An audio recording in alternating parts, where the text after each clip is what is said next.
Commissioner Gordon, Bane has escaped.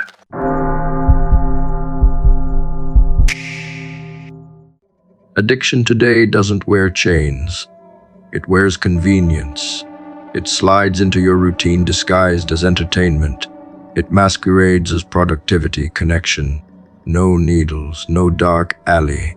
Just a flick of your thumb, and you're gone for hours. Vanished into a maze designed to keep you emotionally available to systems that feed on your attention and reward your sedation.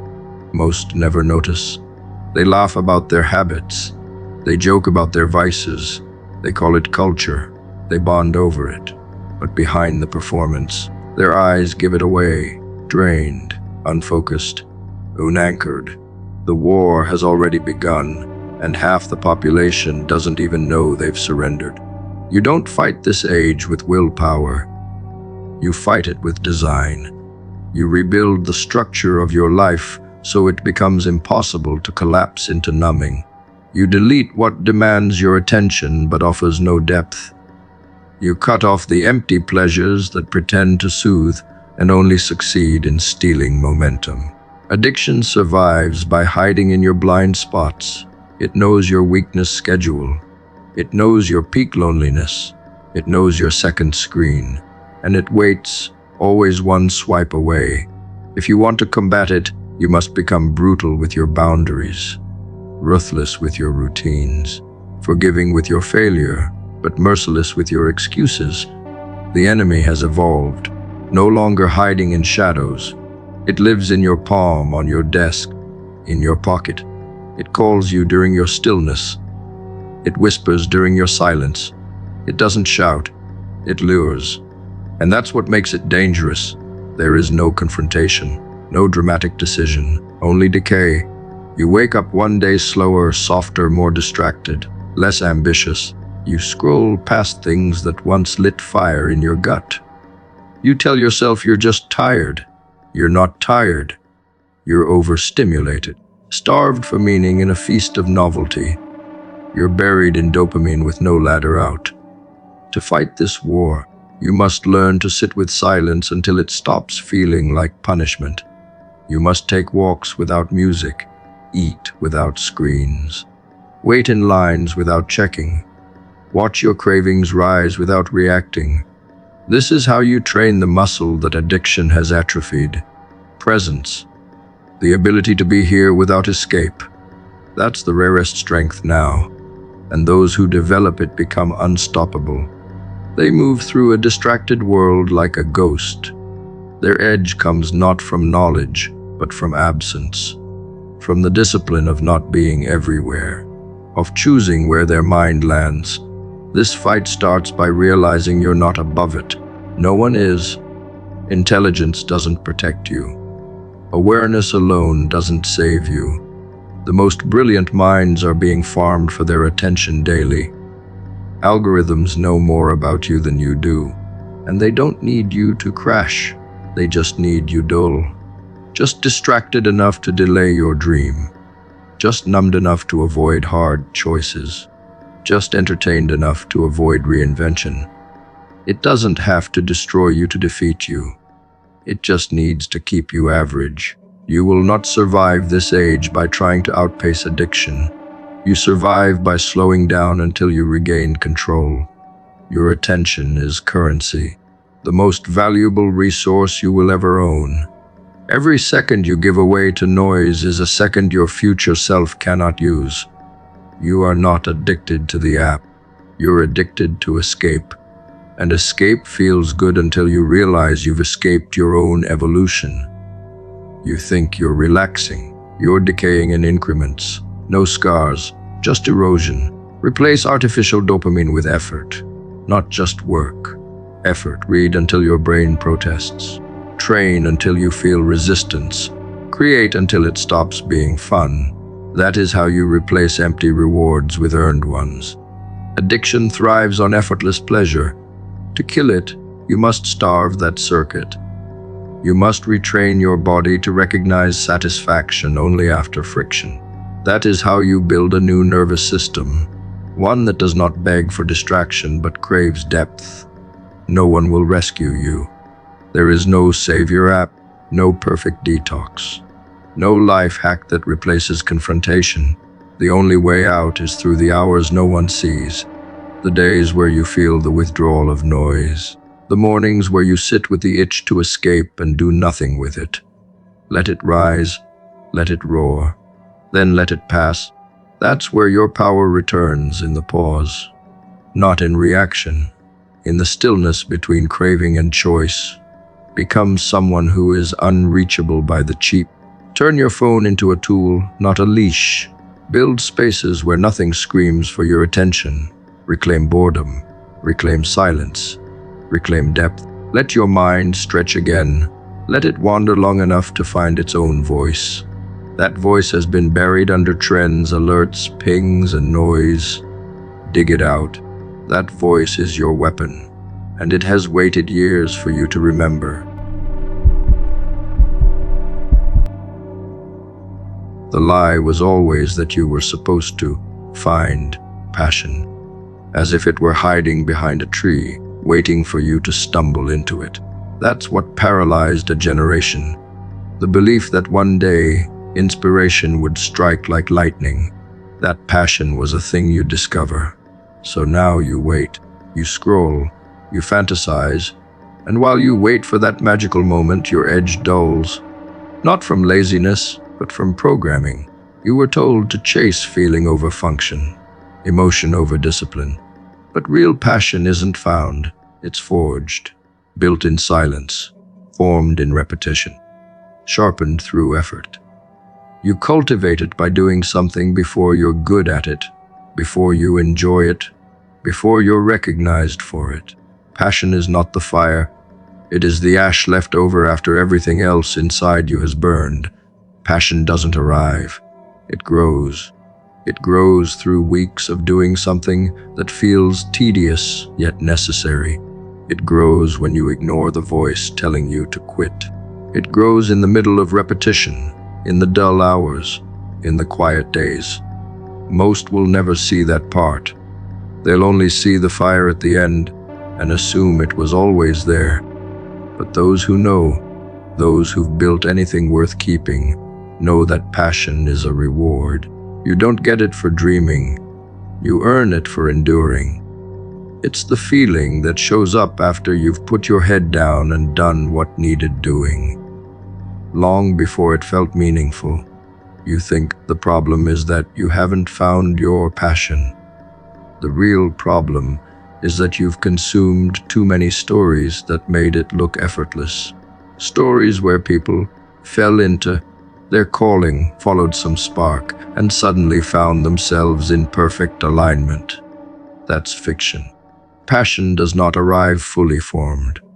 It reveals itself to those who commit without applause, those who pursue goals that feel unsexy, goals that don't shine from the outside, but build something sacred on the inside. You don't need to love what you do to begin. You need to begin and learn to love what it reveals in you. The work does not need to excite you. The outcome does. The process often feels thankless, and that's where most people quit. They confuse boredom with misalignment. But boredom is a signal that you've yet to go deep enough. It means you're still on the surface, still chasing novelty. Real depth only emerges once you pass through the wall of repetition. Once you reach that level, new layers appear, new skills develop, a new version of you rises, one that finds beauty in mastery, not variety. That's where passion waits. Not in the early rush, but in the earned reverence for a craft you once saw as duty. Every passion begins with an act of surrender, not to the work, but to the necessity of the work. You tell yourself, this task may not be ideal, but it leads to a future I refuse to live without. And then you move. Not with excitement, but with intent. You shut down the inner child looking for fun and awaken the builder inside you.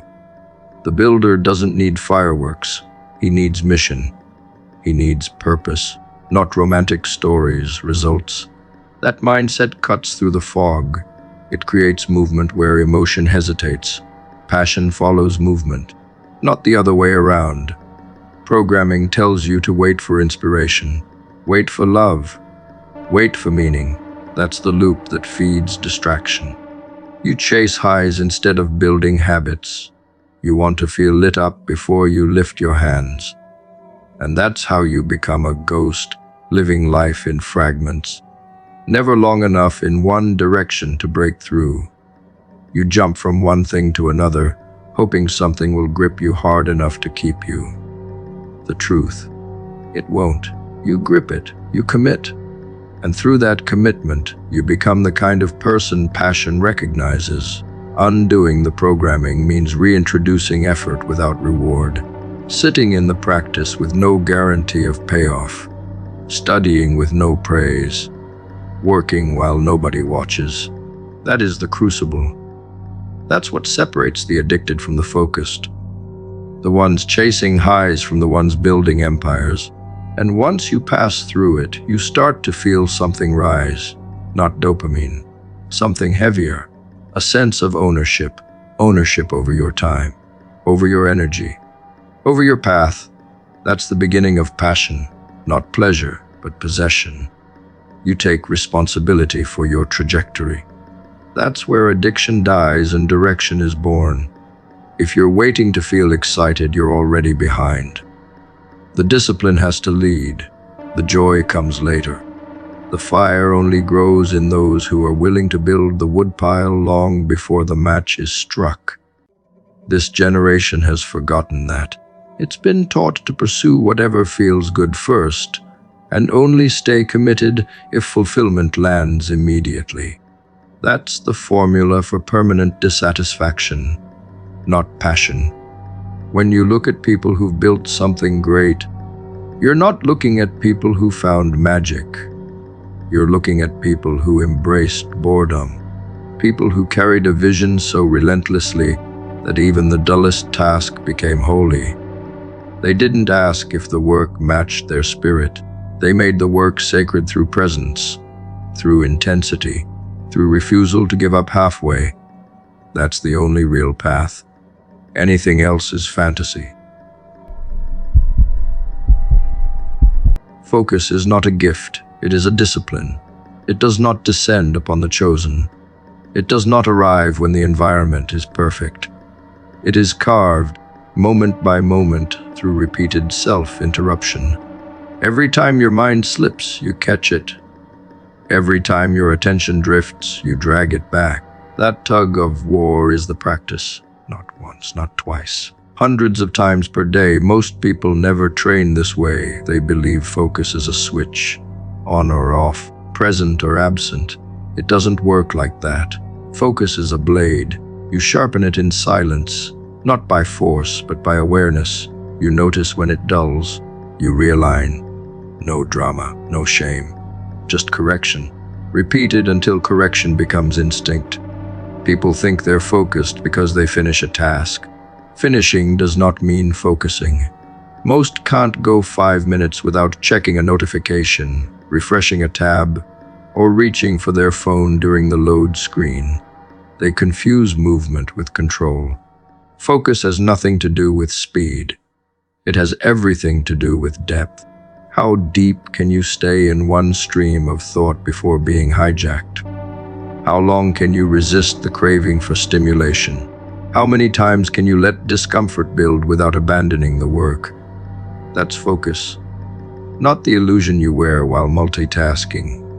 The real thing, the quiet storm. The brain does not care about your goals. It cares about what feels good. It wants fast pleasure, predictable comfort, low effort. That means unless you train it to want effort, it will always default to chaos. Your job is not to motivate yourself into focus. Your job is to discipline your dopamine. You become focused by starving fake pleasure until your brain adapts to real reward, until it learns to seek the hit that comes after effort, not before it. That's the inversion, the shift from consumer to creator, from follower to builder, from noise to signal. Put your phone down, not for a detox, not for a challenge, as a permanent reshaping of how you receive stimulation. You train your nervous system to expect reward only after completion, only after contribution. You don't scroll in the morning. You don't scroll when bored. You don't scroll because you're anxious. You feel the itch, you observe it, and you reject it. Not out of punishment, but clarity. You protect your focus by controlling what feeds your mind. Every cheap dopamine hit is a tax on your future clarity, and you've paid enough. By the time most people sit down to do real work, their mind is already shattered. They've scrolled through 10 worlds, seen 100 opinions, watched 30 clips, laughed, reacted, compared, all before breakfast. Then they expect to build something meaningful. You cannot. The mind you've rented out to dopamine triggers will not return to you on command. You have to earn it back through silence, through stillness, through extended friction. That's how the gate opens again. That's when the work starts to feel like flow. Most distractions are not external. They are internal habits. You trained your brain to flee boredom, to chase sensation, to sprint toward novelty. You called that modern living. Now you want to write, create, build, lead, and your brain refuses to cooperate. It's not betraying you. It's following instructions you've given it for years. Undoing that takes time, not hacks, not tricks time. Time without stimulation. Time where you let the fog settle and sit with the craving. When you do, the mind begins to repair. Real dopamine is not the spike after a swipe. It is the burn after a deep session. It is the calm after finishing something you didn't want to start. It is the satisfaction that comes not from avoiding pain, but from dominating it. That is the new target. You chase that feeling daily, not with force, but with repetition. That feeling is quiet. It does not scream. It does not flood your nervous system. It rewards you with dignity, with stability, with inner velocity. That's the momentum you want. Every time you catch yourself reaching for distraction, you've been given a window. That window is not a sign of failure. It's a test. You can either fall into the loop or snap yourself back into the now. That snap is a rep. It's the same as a muscle contraction. You don't need perfection. You need volume. 100 corrections a day. You build a wall one brick at a time. You reclaim your mind one decision at a time. Don't expect focus to feel like bliss. It feels like resistance. Like silence stretching longer than comfort allows. Like returning your attention to something for the 50th time. Then, on the 100th, something shifts. The work pulls you in. The flow opens. The mind aligns. Not from luck, from training, from discipline, from a refusal to tolerate your own numbing rituals. That is the cost of greatness now. You either pay it or you fade. Pay attention to where you stop short, not the dramatic failures, not the obvious collapses, the quiet moment, the invisible pivot, the exact second where pressure rises and you retreat back into what's familiar. That is the line. That is the edge. Most people never notice it. They blur past it with distraction, excuses, or rationalizations. They call it listening to their body. They call it balance. They call it self-care. But beneath the language sits avoidance. That edge is where your conditioning ends and your growth begins. It feels tight, claustrophobic, mentally loud. That's not danger. That's resistance losing leverage. When you step back at that moment, you train yourself to associate discomfort with retreat. When you step forward, you teach your nervous system a new rule. That rule rewrites your future. The edge always announces itself the same way. Your mind floods with noise. Doubt sharpens. Old identities surface. You start questioning the point of the work, the value of the effort, your worthiness. None of that is accidental. Those thoughts are not truth. They are defense mechanisms firing at full volume. They exist to pull you back into the version of life that feels survivable, predictable, small. The mind does not want expansion. Expansion threatens the structures it built to keep you safe. So it throws everything it has at you.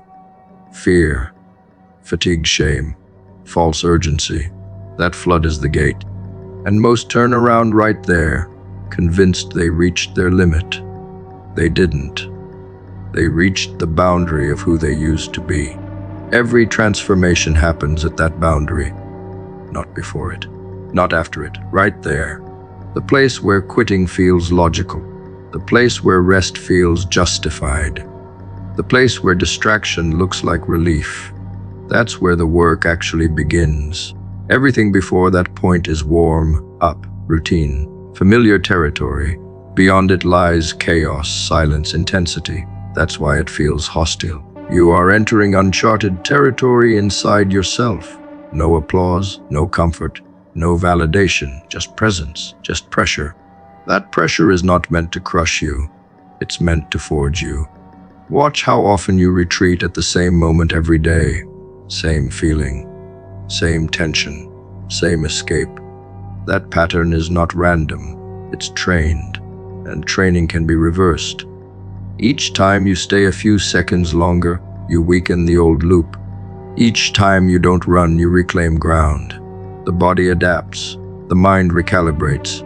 What once felt unbearable starts feeling familiar, then manageable, then irrelevant. That's how thresholds move, not with motivation, with exposure. The magic does not appear as fireworks. It appears as calm after chaos, as clarity after noise, as a strange steadiness where panic once lived. You don't feel heroic. You feel quiet, centered, focused. That's when real progress begins. When the internal storm stops dictating your behavior. When discomfort loses its authority. When you stop negotiating with your own resistance. Negative thoughts always spike at the edge. That's their final stand. They intensify when their influence is threatened. The content does not matter. The pattern does. The thoughts will attack your identity, your future, your capacity. That's expected. Let them speak. Don't obey. You don't need to silence them. You need to move anyway. Action starves them faster than argument ever could. Most people never learn this. They spend their lives orbiting the edge, tasting potential, retreating to comfort. They confuse proximity with progress. They stay close enough to feel frustrated, never close enough to transform. That frustration becomes their personality, their story, their excuse. You don't have to live there. You can cross the line. Listen closely. If you don't architect your life, someone else will. And that someone isn't always a villain. Sometimes it's the algorithm. Sometimes it's your comfort. Sometimes it's a well-meaning friend with no direction of their own. And each day you drift, you become easier to shape. You don't feel it at first. The shifts are small. One delayed task, one ignored instinct, one more scroll. Then it grows. One more month of figuring it out. One more year reacting instead of choosing. Soon you're not making decisions. You're maintaining distractions. And the world is happy to do the rest for you. You become another unit in the system. Drifting, consuming, existing. Not building, not directing, not owning. The most dangerous weapon of this age is unclaimed time. Time with no mission.